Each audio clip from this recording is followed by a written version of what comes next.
What you've just heard is one of the many deaths from the monkey, the new major motion picture from Osgood Perkins, Stephen King, and James Wan. Experience it in theaters everywhere this Friday, because everybody dies, and that's life.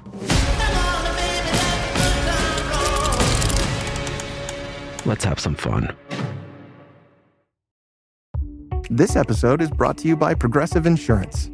Fiscally responsible, financial geniuses, monetary magicians. These are things people say about drivers who switch their car insurance to Progressive and save hundreds. Visit Progressive.com to see if you could save. Progressive Casualty Insurance Company and Affiliates. Potential savings will vary, not available in all states or situations. Hey everyone, and welcome back to Big Mad True Crime, where we get big mad over true crime. I'm your host, Heather Ashley, and today's case is out of Florida. Small talk sucks, so let's dive in.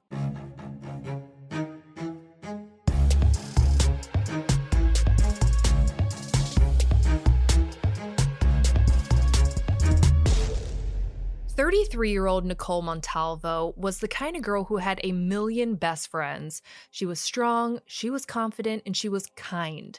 If you went to school with her, you were still in touch with her. If you worked with her, you hung out with her outside of work. She was the kind of girl who made friends and kept friends. Nicole worked her ass off, sometimes working 2 waitressing jobs at a time in an effort to provide for her 8-year-old son. An 8-year-old son who was the center of her entire universe. Everywhere she went, he went with her. Everything she did for him. She was the kind of mom who would sign up for every classroom event just to be able to spend a little more time with him when he was at school. Nicole was married and to her son's father, but it wasn't the kind of marriage that made life easier. Her marriage wasn't the place where she could rest in hard times or even her happy place. To put it blatantly, Nicole was married to her abuser. In June of 2016, Click Orlando reports that Nicole filed a restraining order against her husband, Chris Rivera. She alleges that after they got into an argument, he grabbed her by the hair, dragged her into the bedroom, slapped her multiple times, and headbutted her. According to the outlet, Nicole had visible injuries to her face, arm, hip, and back when she filed this police report. Following the attack, Nicole and Chris stayed together, but their marriage, while being legally binding, was more like an on-again, off-again relationship. No matter what happened, Chris always seemed to find a way to weasel his way back in, either through charm or fear. 2 years after that first reported attack on Nicole, Chris's abuse escalated, and the word escalated honestly doesn't even begin to describe it. On October 3rd, 2018, My News 13 reports that Chris sent Nicole a text message claiming that his truck battery was dead and that he needed a ride. Nicole picked him up and they drove for a while until they pulled over on the side of a desolate road. That's when the outlet reports that a woman they both knew pulled up beside them in another car. She was on the side of a desolate road in the car with her abuser, and someone else who knew they were gonna be there pulled up beside them. I can only imagine the fear that went through Nicole's veins at this moment. After pulling up beside Nicole and Chris, My News 13 reports that the woman ripped Nicole out of her car. She was pulled out with so much force that her shirt was ripped in the process.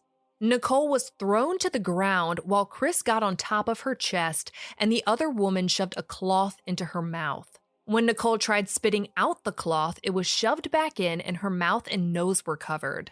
It's reported that Chris then repeatedly slapped Nicole just like he had in the 2016 attack, all because he didn't like that she was texting a friend and accused her of taking his son. I'm pretty sure that any mother would keep their son from this shitbag. But that's not even the worst of it. The outlet reports that after Chris slapped her, he started going through her phone, got upset, grabbed Nicole's head, and tried to break her neck. Nicole was eventually allowed to get up, and when she did, it's reported that the other woman allegedly held a knife up to Nicole's neck and threatened to slit her throat if she told anyone about what happened. After all of this, Chris made Nicole drive him to a gas station with the other woman following behind and told her exactly what she was supposed to tell her parents. Chris instructed Nicole to tell her parents that 2 black guys jumped her at a red light. He told her that if she went to the police or told anyone what really happened, he and this woman would come after her and she would be killed. After being given her instructions, Chris made her drop him off at a motel, and Nicole gave 0 fucks about his threats and went straight to the police, who noted that she still had dried blood on her mouth when she made the report. My News 13 reports that law enforcement went to track down Chris and this other woman and found them, but Chris wasn't at the motel anymore. He and the other woman were in her car right around the block from Nicole's house. Chris was charged but took a plea deal where he pled no contest to some of the charges associated with Nicole's kidnapping and assault: battery, tampering with a witness or informant by intimidation or threats, and possession of a stolen debit card. He had literally taken $40 from Nicole and her debit card in the process of everything else he had done to her that night.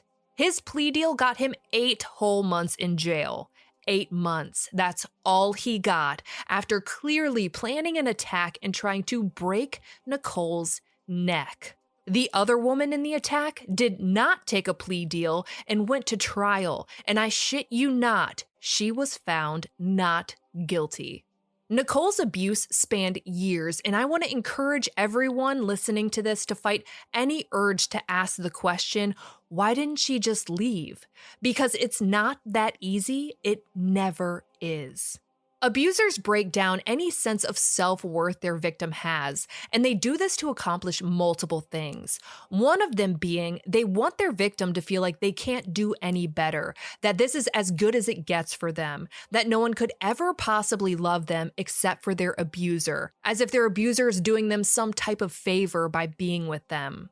Many abusers also gaslight their victims into thinking that maybe they deserved it, which, let's be clear, no victim of domestic violence ever deserves it. As someone who experienced this in a previous relationship, abusers can and will find a way to make you think that maybe you did deserve it. Maybe you did something that made them hit you. Maybe you did something that made them choke you. Maybe you did something that made them twist your hands behind your back and push you into a wooden staircase. That maybe if you changed, maybe your abuser would stop abusing you. But it is never the victim's fault. When kids are involved, like in Nicole's case, there's an added level of manipulation. Abusers will often threaten to have their victims' children taken away if they leave, leaving their victim to feel like they have to stay in order to protect their children. Abuse is physical, abuse is emotional, abuse is manipulative, and leaving is never as simple as it sounds. The only way out of an abusive relationship is to leave, but leaving is the most dangerous period of time in a domestic violence situation. According to an article written by The Guardian, 50 to 75% of abused women who are murdered were killed after leaving their partner. And Nicole entered that danger zone in February of 2019. While Chris was in jail for the 2018 attack, Nicole got her power back and filed for divorce. She felt safe. He was in jail. He couldn't hurt her anymore, and she could start over. She was finally getting out, and everyone who knew and loved her was so excited and so proud of her. On her Facebook, you could see this transformation of empowerment. She would post song lyrics like, "This is my fight song, take back my life song," and "Give me scars, give me pain, then they'll say to me, there goes a fighter." And I'm really sorry, I can't get past this part without crying. Nicole was a fighter. She endured for so long, she survived, and she was fighting for herself and her son. Her sense of safety would only last so long, though, because a few months after filing for divorce, Chris was released from jail. He was given a no-contact order against Nicole, had to wear a GPS ankle monitor to wear while he was on house arrest at his mom and dad's house, and given 2 years of probation. The no-contact order wasn't exactly a no-contact order, though. He was allowed to communicate with Nicole as long as it was through a co-parenting app. How this guy was even allowed to entertain the idea of parenting after what he had done is beyond me, but that's where they were.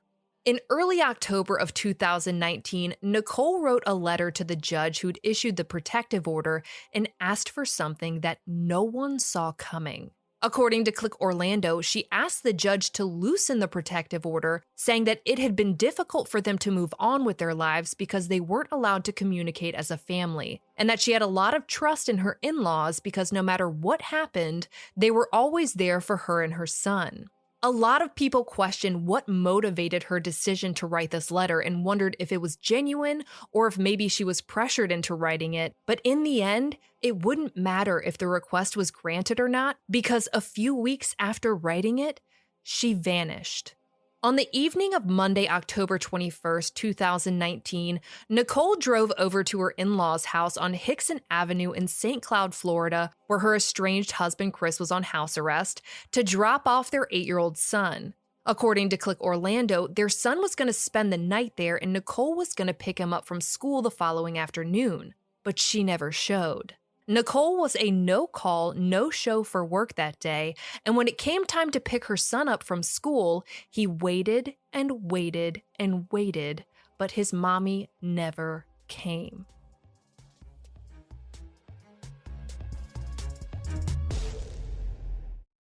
You found your person. Now let the Knot help you with everything else. The Knot connects you to the wedding inspo, vendors, venues, and planning tools you need to make your day totally you.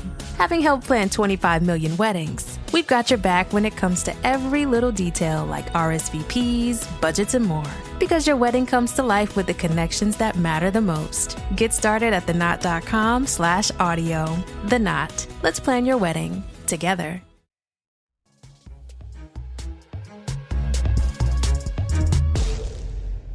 Friends and family tried relentlessly to get in touch with her, but they couldn't.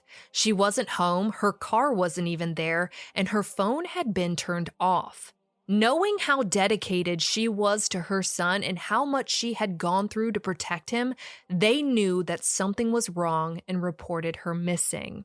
The sheriff's department knew Nicole's history with Chris and were immediately concerned for her safety. They hit the ground running trying to find her and started with the last place she was seen, at her in-laws' house where her estranged husband Chris was staying. But according to the Orlando Sentinel, neither Chris nor his parents, Angel and Wanda, wanted to cooperate with the investigation. Their son and grandson had been left at his school, his mother was missing, the last place she was seen was at their house, and they didn't want to cooperate with the investigation? This is the fastest way to make literally everyone think you're involved. Regardless, law trumps cooperation, and law enforcement got access to the Rivera's entire 5-acre property, which included several trailers, additional structures, one of which was almost as big as their house, and a pond. Hickson Avenue is in a really rural area with houses sitting on big plots of land on a quiet, narrow street without so much as a line dividing the lanes. But on Wednesday, October 23, 2019, law enforcement vehicles lined either side of the road, up and down, and on the property itself. All 5 acres were being searched 1 inch at a time, including several areas that looked like they'd been recently dug up with huge piles of dirt beside them. And those areas of unearthed dirt weren't based in any central part of the property. They were all over, some in the front, some in the back, some in the middle, and one in the very back left-hand corner behind one of the several structures they'd built. On the same day deputies started their search on the Rivera property, they also located Nicole's car. According to My News 13, Nicole's car was found abandoned on Big Sky Boulevard, another residential street with big homes on big plots of land just 8 miles north of the Rivera property. Click Orlando reports that the door to her car was slightly open, the dome light was on, a blue latex glove was found near the trunk, and another glove was found across the street. Now deputies weren't just processing the Rivera property, they were also processing Nicole's car and everything found around it. They wanted to see if they could find anything that might tell them where Nicole was or what happened to her, and if something had happened to her, who might have done it. The search and the processing of her car spanned the entire day, but the sun went down and there were still no signs of Nicole. Detectives asked for anyone who'd had any contact with her in the week prior to her disappearance to please contact the department. The search of the Rivera property continued in full force on Thursday, and Click Orlando reports that detectives were seen behind that back structure with shovels. It was cordoned off with police tape, and a tent covering sifters was set up right beside it. Everyone watching knew what that meant and that it didn't look good, but they still held out hope that maybe since there still hadn't been any word of her being found, that this was just part of a thorough investigation and maybe, just maybe, Nicole would still be found alive. While the detectives continued to dig, Click Orlando took a moment to speak with one of the Rivera's neighbors, and what they had to say was concerning.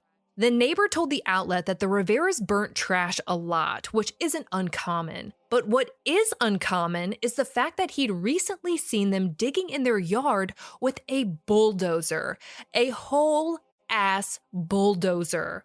For reference, bulldozers are generally more than 35 feet long and weigh thousands and thousands of pounds.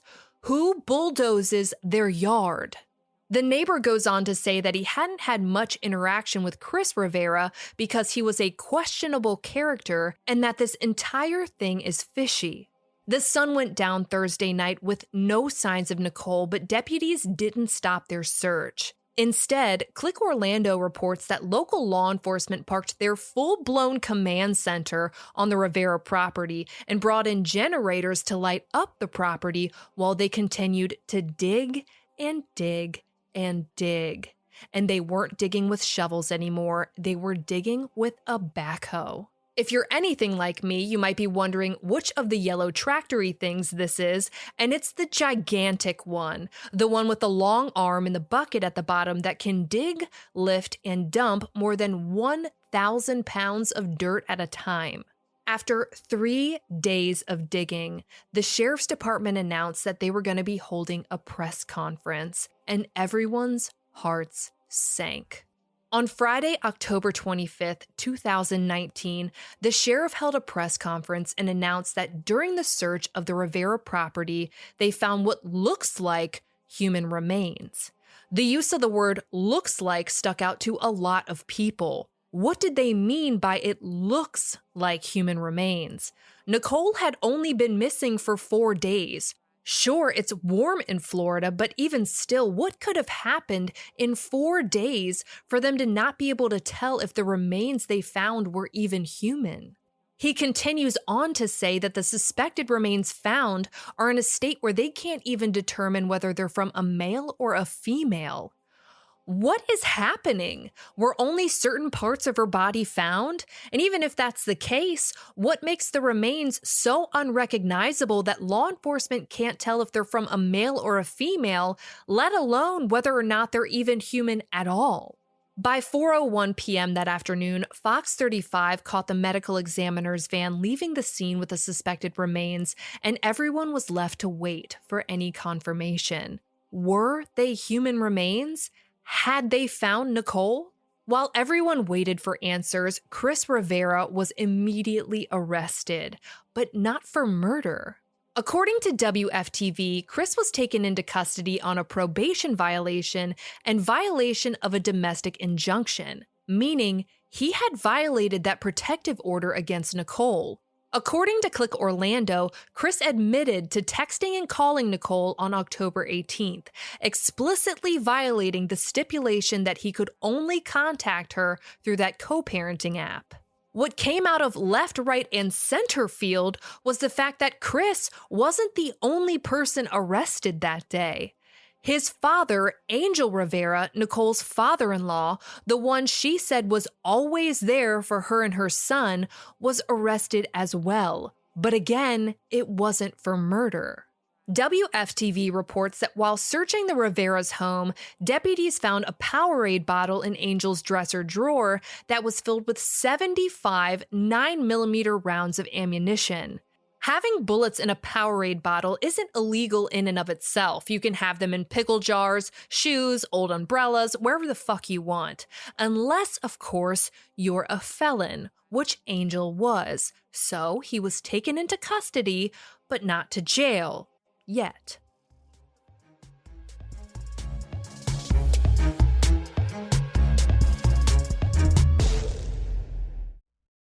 Your old or broken phone can let you down, but at Verizon, trade in any old phone from our top brands and get iPhone 16 Pro with Apple Intelligence with a new line on My Plan and iPad and Apple Watch Series 10. After all, you don't want your old phone to die on you when you're lost.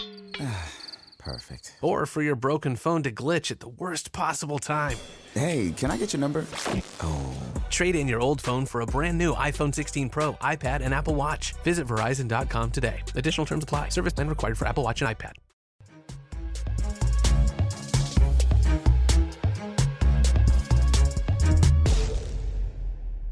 According to the outlet, Angel had himself a little angina after he got arrested and made his way on over to the hospital instead of the jail. But that gave everyone a little time to dig into his criminal history and figure out what exactly made him a felon. And dear sweet mother of dragons, take your pick. Florida is one of the most lax states when it comes to making arrest records public, and I found several arrest reports for Angel from the St. Cloud Police Department. One of which was in 2006 when Angel was arrested for child abuse and battery. In the report, it alleges that in 2005, a young girl was removed from her home while DCF case was being investigated. She was originally placed with a family friend for a few weeks until that friend could no longer care for her family. Someone, the name is redacted, reportedly recommended that the little girl be placed in the care of her mechanic because she trusted him. And yes, you heard that right. Angel Rivera was her mechanic. The details of this report are really graphic and involve a child, so I'm going to refrain from reading them. But on August 6, 2016, Angel Rivera was charged with child abuse and battery and given a whopping $1,000 bond. $1,000. That's it. I looked to see if I could find the results of these charges and whether or not he was convicted or did any time, but I couldn't find anything. However, that was just the beginning. There were other charges of assault, violating a protective order, and stealing an air conditioning unit literally off of someone's house. He'd stolen the air conditioning unit and put it into the back of his truck that was adorned with his ministry's logo on it, which made him and the unit pretty easy to track down. Angel, the truck, and the air conditioner were all found at his church. And yes, I said church. Dude owned a ministry. There was also a report of Angel allegedly pulling a knife on Chris, his son, during a dispute in the middle of the night over a different air conditioner that was plugged into his and Nicole's then trailer on the Rivera property. Not only had Nicole endured a relentlessly abusive relationship and marriage with the father of her child, she endured it with her in-laws as well. While neither Chris nor Angel were formally charged with anything relating to Nicole's death, they were both publicly named as persons of interest, which came as a shock to no one. I'd venture to say that the lowest standard of considering someone a person of interest was not only met, but exceeded with these two. That being said, some did wonder why, if either or both of them killed Nicole, would they then take her son to school but fail to pick him up the next afternoon, knowing it would set off alarm bells? But frankly, they're both morons who clearly care about no one but themselves. Neither of them have any respect for, well, damn near anyone, let alone the law, so failing to so much as pick up their child or grandchild from school doesn't seem out of the realm of possibilities for them. Chris and Angel were locked up at this point, one in jail and one in a hospital room until his convenient bout of chest pain subsided, but the search of the Rivera property continued. It literally had not stopped. This wasn't one of those cases where the charges were pressed and the scene was cleared. The search of the Rivera property only amped up following the arrests. My News 13 reported that not only were canines brought to the property the next morning, but first responders were also draining the pond. Additionally, FTV's 11 o'clock news reported that police were asking for surveillance footage from the area of Big Sky Avenue where Nicole's car was found. The investigation continued into the night, and the following day, 6 days after Nicole was last seen, the sheriff held another press conference. On October 27, 2019, the sheriff confirmed that the remains found on the Rivera property were in fact human and they did belong to Nicole. The search for Nicole had officially switched from a missing persons case to a homicide investigation. And in one of the most passionate deliveries I have ever seen by a law enforcement official, the sheriff stated, "No matter how minute a role you may have played in this heinous murder, we are closing in on you. Every one of you. There is no rock you can hide under, no pond we can't drain to find the evidence we need to substantiate a guilty verdict in this case." But Chris and Angel were already in jail. Was this sheriff talking about them hiding under a rock, or are there more people involved in this? By the end of that same day, the continued investigation into Nicole's murder led to yet another gruesome discovery, and a second press conference was held. In this second press conference, the sheriff revealed that they'd executed a second search warrant on another property owned by the Rivera family just one single minute away and found again what they believe to be human remains. With that, he stated that both Chris and Angel had now been charged with the first-degree premeditated murder of their wife and daughter-in-law, Nicole Montalvo. But the investigation was still far from over. In fact, he said that they were just scratching the tip of the surface. He told Fox News that the state of Nicole's body, which had been disassembled, was in one of the worst conditions he'd ever seen. He continued on to say that while her cause of death had still yet to be determined, people were going to be horrified when her autopsy results come out. This sheriff had without a doubt been personally and emotionally impacted by the investigation into Nicole's murder. He tells the outlet that this guy had already tried to snap Nicole's neck and he got a plea deal, and says that domestic violence shouldn't be a misdemeanor, it should be a felony. Say it louder for the people in the back. The sheriff also told Fox News that this investigation could extend to other missing people. They had already found some of Nicole's remains that they couldn't initially confirm were human remains on the property the Riveras lived at, and then found more presumed human remains at a second property they owned a minute down the road. 2 people had already been charged with her murder, 2 very, very bad people. What more could there be? Who else could there be? Well, on November 1st, a third person was arrested, and it wouldn't be the last.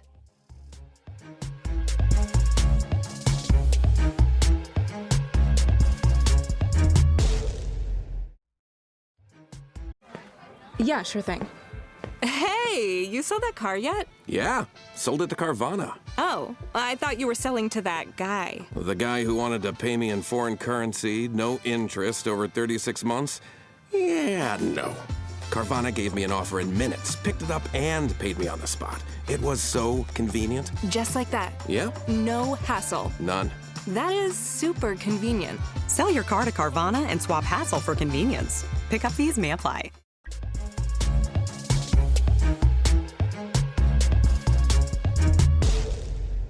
There are so many moving parts to Nicole's story, from the domestic violence to the people arrested so far, and those arrested that we haven't talked about yet.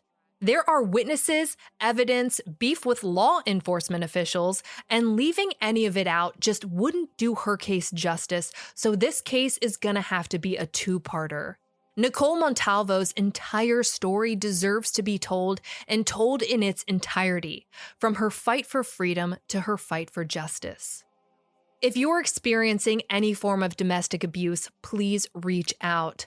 The Domestic Violence Hotline is available 24 hours a day at 1-800-799-SAFE or 1-800-799-7233. TheHotline.org also offers countless resources, including live chat options.